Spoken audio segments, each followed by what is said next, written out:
दोस्तों नमस्कार। Great concept के इस ई प्लेटफॉर्म पे आपका हार्दिक स्वागत है। जैसा कि आपको पता है हम विगत परीक्षाओं के सारे प्रश्नों को देख रहे हैं, तो आज हमारा जो चैप्टर है वो है रेक्टिफायर। चलिए शुरू करते हैं। पहला क्वेश्चन। अब देखो ऐसे प्रश्नों को अब लास्ट टाइम पे याद करो बेटा। हाफ वेव की उर्मिला यानी कि रिपल फैक्टर कितनी होती है? 1.21, ऑप्शन नंबर बी। चलिए बेटा। अब कह रहा है अर्ध तरंग में डायोड की संख्या कितनी होती है बेटा? अर्ध तरंग में कितनी होती है? हमेशा एक। फुल में कितनी? दो। चलिए बहुत बढ़िया। अब कह रहा है पूर्ण तरंग डिस्क रिपल में उर्मिला फैक्टर कितनी होती है बेटा? वो फिल्टर की शुद्धता या दक्षता को बताती है, ऑप्शन नंबर सी।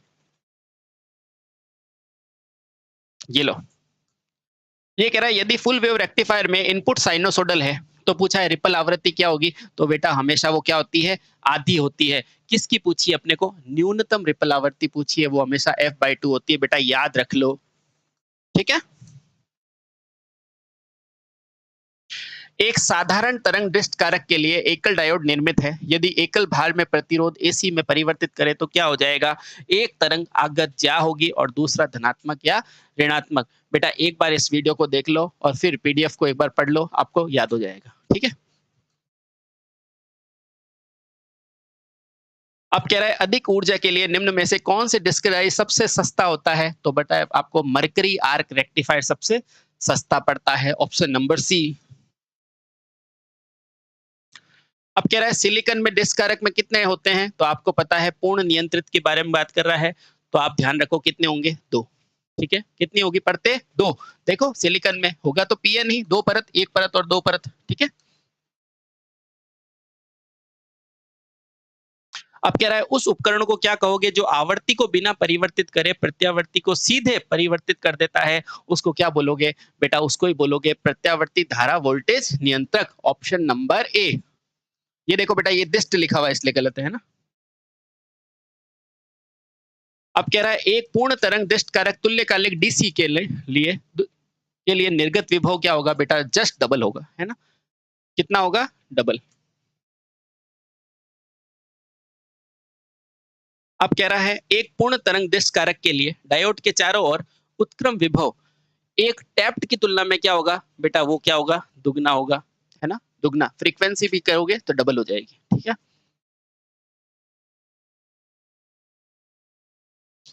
अब कह रहा है जब एक धारिता में निर्गत यानी कि आउटपुट को संयोजित करते हैं तो अर्ध तरंग की लघु तरंग कितनी होगी? उससे ज्यादा ही होगी, से अधिक होगी, ऑप्शन नंबर ए। भाई फुल वेव में तो ज्यादा होगी ना। अब देखो ऐसा क्वेश्चन पूछा जा सकता है बेटा, आपको अभी आया 2021 में, ये बताओ ये क्या दिया हुआ है? तो आप बताना बेटा ये रेक्टिफायर है ना। ध्यान रखना इस चित्र को एक बार देख लो बेटा, आपको रिपीट हो सकता है। ये क्या है बेटा? एक रेक्टिफायर है। और रेक्टिफायर हमेशा क्या करता है? एसी को डीसी में परिवर्तित करता है। बेटा बताओ आदर्श रूप से रेक्टिफायर में टोटल हार्मोनिक डिस्टर्शन, बेटा आदर्श नाम ले लिया यानी कि लॉसेस नहीं है, तो आंसर क्या हो जाएगा? जीरो। क्या हो जाएगा? जीरो। अब देखो बेटा निम्न में से विचार करो, एक परिणामित्र है और एक एससीआर है। बताओ परिणामित्र क्या होता है? परिणामित्र यानी ट्रांसफार्मर। बेटा ट्रांसफार्मर केवल पावर को ट्रांसफर करता है, बढ़ाता नहीं है, लेकिन ये भी क्या है? एक पैसिव है। लेकिन एससीआर क्या है? एक्टिव डिवाइस है ना। तो अब देखो दोनों निष्क्रिय है, गलत। दोनों सक्रिय है, गलत। बेटा देखो आर यानी कि ये परिणामित्र तो मेरा क्या है? पैसिव, और ये क्या है? एक्टिव। तो ये देखो बेटा परिणामित्र मेरा निष्क्रिय और ये क्या है? एक्टिव। बस।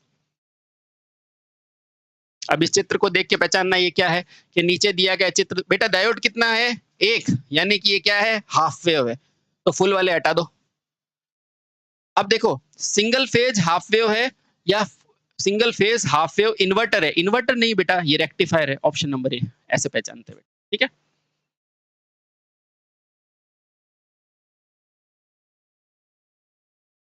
अब कह रहा है यदि एक निश्चेदक, निश्चेदक क्या होता है बेटा? फिल्टर्ड 10 मिली एम्पियर है, तो डायोड अगर 10 मिली एम्पियर है तो निश्चित रूप से क्या है बेटा? समान धारा दे रहा है, तो क्या होगा? ये अर्ध नियंत्रित होगा, ऑप्शन नंबर ए।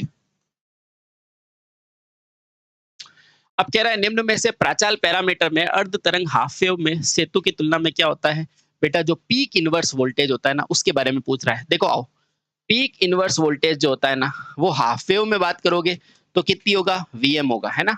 ब्रिज में बात करोगे ना, ब्रिज है भले फुल वेव है, लेकिन इसमें भी क्या होगा बेटा? वीएम। लेकिन अगर फुल वेव होता है ना, तो इसमें कितना होता है बेटा? 2 वीएम होता है, पीआईवी। ध्यान रखना बेटा, इसमें यही हानि होती है कि इसमें फुल वेव में 2 VI में होता है ना। तो ये पूछ रहा है कि प्रचाल पैरामीटर में हाफ वेव और सेतु दोनों में समान होता है क्या? शिखर रे वोल्टेज। ये देखो बेटा, ये भी वीएम, ये भी वीएम, लेकिन फुल वेव में क्या होता है? 2 VM, है ना। अच्छा क्वेश्चन है।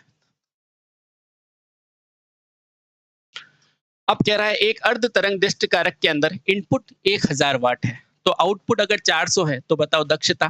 बेटा कुछ भी नहीं करना, दक्षता क्या होती है आपको अगर नहीं आए तो भी लिखो आउटपुट बटे में इनपुट। अब बताओ आउटपुट कितना दिया है इसने? 400। इनपुट कितना दिया है? 1000। तो बस बेटा 0 से 0 कटा, 0 से 0 40% मेरा आंसर, ऑप्शन नंबर ए। ठीक है, छोड़ना नहीं है बस।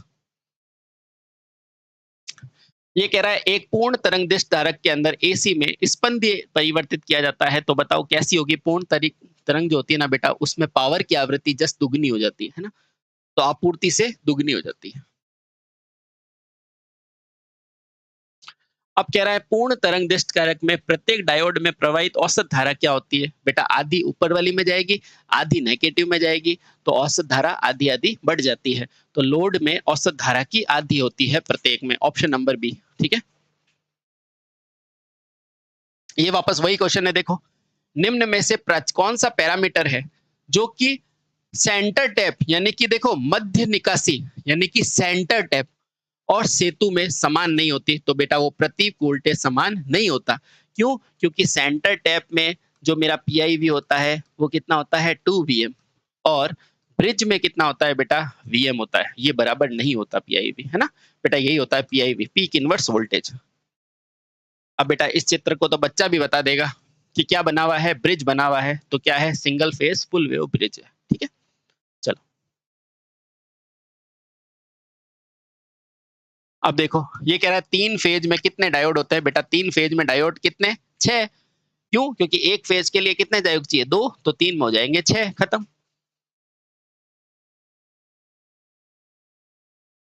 ये कह रहा है ब्रिज में मेंस किसके रूप में प्रवाहित होता है? तो आपको ही पता है, एसी इनपुट से डीसी। क्योंकि रेक्टिफायर करता है क्या बेटा? सिंपल ध्यान रखो, रेक्टिफायर कुछ भी लिखा हो, एसी को डीसी ढूंढ लो, ऑप्शन डी। ठीक है,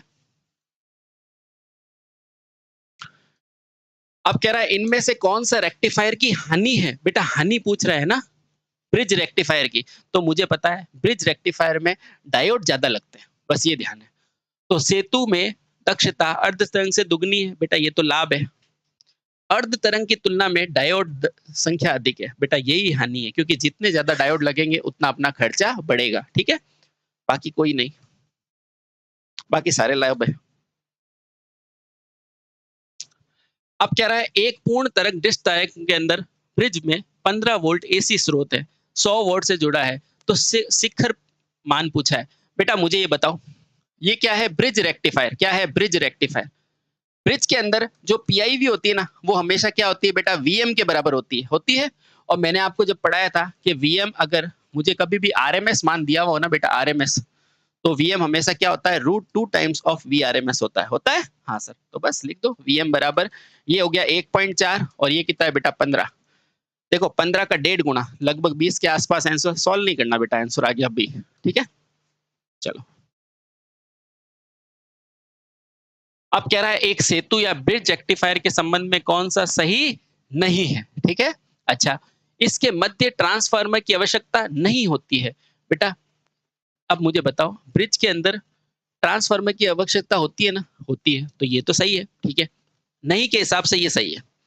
पीआईवी जो होती है मध्य के समान होती है, नहीं ये गलत है बेटा। क्यों गलत है? क्योंकि ब्रिज रेक्टिफायर में कितना होता है? वीएम, और सेंटर टैप में कितना होता है? 2 VM। तो बेटा बराबर कहाँ है? ठीक है, तो आंसर हो जाएगा ये।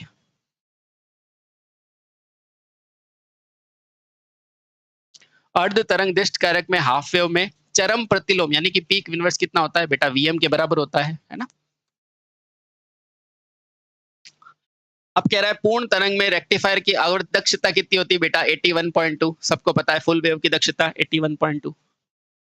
ये भी अच्छा क्वेश्चन है बेटा। पूर्ण वेव में रिपल फैक्टर कितना होता है? 0.48 होता है ना, और फुल वेव में 1.21। ठीक है, अब कह रहा है एसी को डीसी में कौन रूपांतरित करता है? बेटा रेक्टिफायर करता है, खत्म। अब कह रहा है रोटेटिंग रेक्टिफायर का उपयोग किस में होता है? बेटा जो अल्टरनेटर होता है ना, वही रोटेटिंग रेक्टिफायर कहलाता है। Option number D.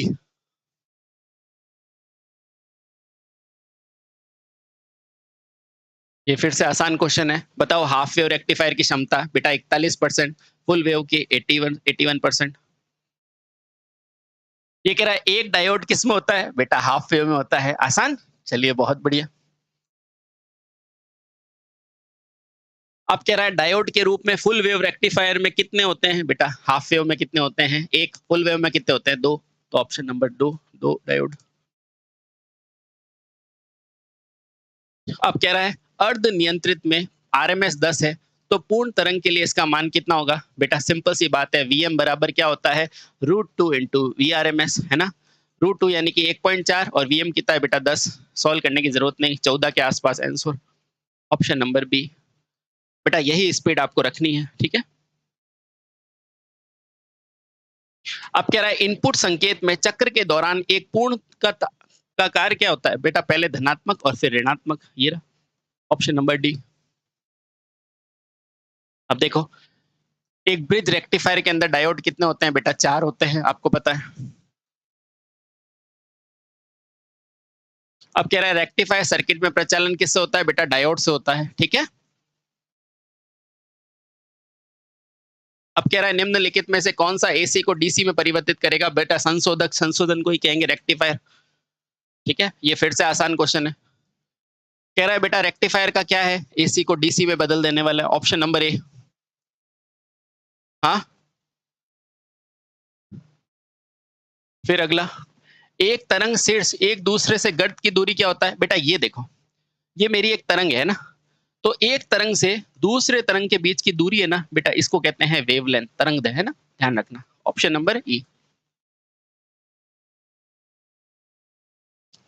अब कह रहा है हाफ वेव में कितने, हाफ वेव में किसकी आवश्यकता होती है? बेटा आपको ही पता, हाफ वेव में एक डायोड की जरूरत होती है, ब्रिज में 2 की होती है, और नहीं ब्रिज में 4 की होती है और सेंटर टैप में 2 की जरूरत होती है, ठीक है। तो option number A, option number D कि एक डायोड की जरूरत होती है हाफ वेव में।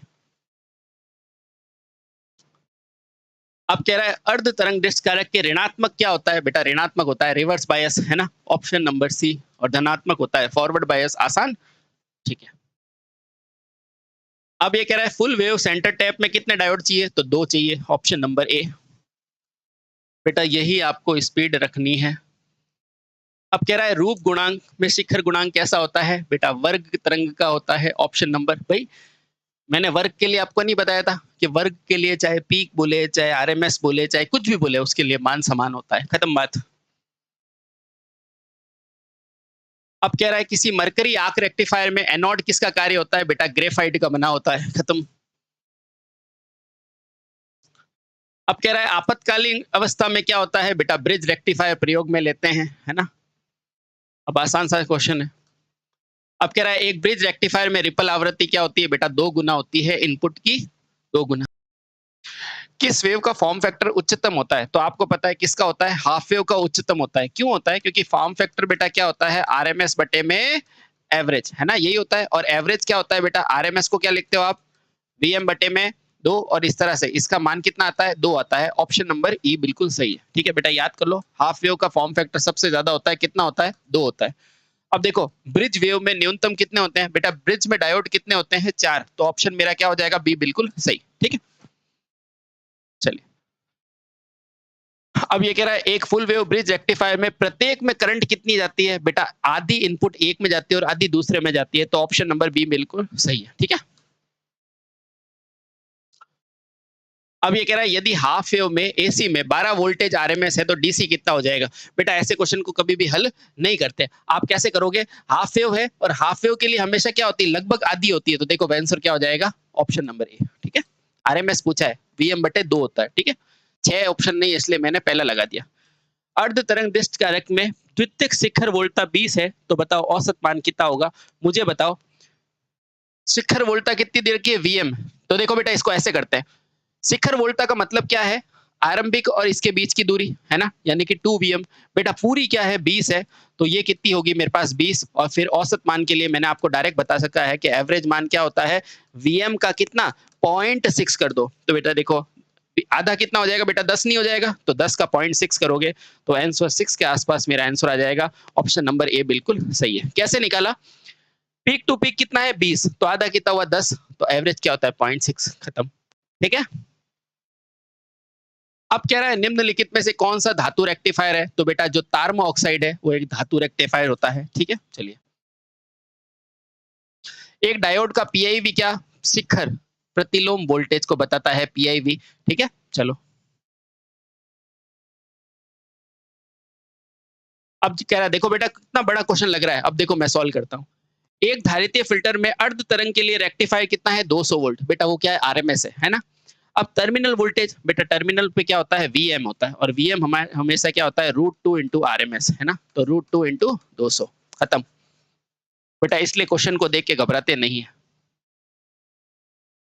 अब ये कह रहा है 40 वोल्ट औसत शक्ति के लिए अर्ध नियंत्रण में 40 ओम में शक्ति निकालनी है। बेटा शक्ति का फॉर्मूला क्या होता है, P बराबर आई स्क्वायर आर होता है। हाँ, तो P बराबर आई स्क्वायर आर, है ना। अपने को V दिया हुआ है तो क्या हो जाएगा बेटा, V स्क्वायर बटे में R। अब V कितना है बेटा 40, और इंटू 40, और ये कितना है 40, तो आंसर कितना हो गया 40। ठीक है। अब बेटा अर्ध नियंत्रित के लिए, अर्ध नियंत्रित में एवरेज होता है, तो लगभग 2 गुना के बराबर आंसर आएगा मेरा 90 आंसर। ठीक है, चलिए। और अगर फिर भी आपको पूरा निकालना है तो बेटा फिर वो फॉर्मूला लगाओ आप, V बराबर Vm/2 sine omega T pi, इतना करे हुए इससे डायरेक्ट आंसर आ जाएगा। ठीक है। अब कह रहा है एकल तरंग अर्ध रेक्टिफायर के अंदर एससीआर में 400 साइन 314 टी है, तो फायरिंग एंगल 60 दे रखा है, तो आउटपुट वोल्टेज बेटा यहाँ तो आपको निकालना पड़ेगा, है ना।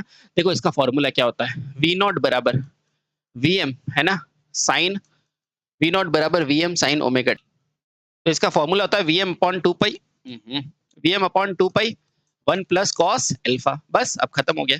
तो V नॉट, Vm कितना है बेटा, ये जो मान होता है वो Vm ही है, तो 400 बटे 2 पाई, है ना, और 1 प्लस कॉस अल्फा, और कॉस 60 का मान कितना होता है, कॉस 60 का मान कितना होता है 1/2, है ना। तो V नॉट बराबर ये हो जाएगा 400 अपॉन 2 पाई, ये हो जाएगा 1 प्लस 1/2। तो बेटा जब इसको आप सॉल्व करोगे तो लमसम आपका आंसर निकल जाएगा 300 पाई, है ना, 300 पाई। ठीक है, करके बताऊं, ये लो, ये हो जाएगा बेटा 400 बटे 2 पाई, और ये कितना हो जाएगा 3 बटे में 2, ये 2 से, ये देखो 2 से कट गया, और 300 बटे पाई मेरा आंसर। आसान। ठीक, चलो।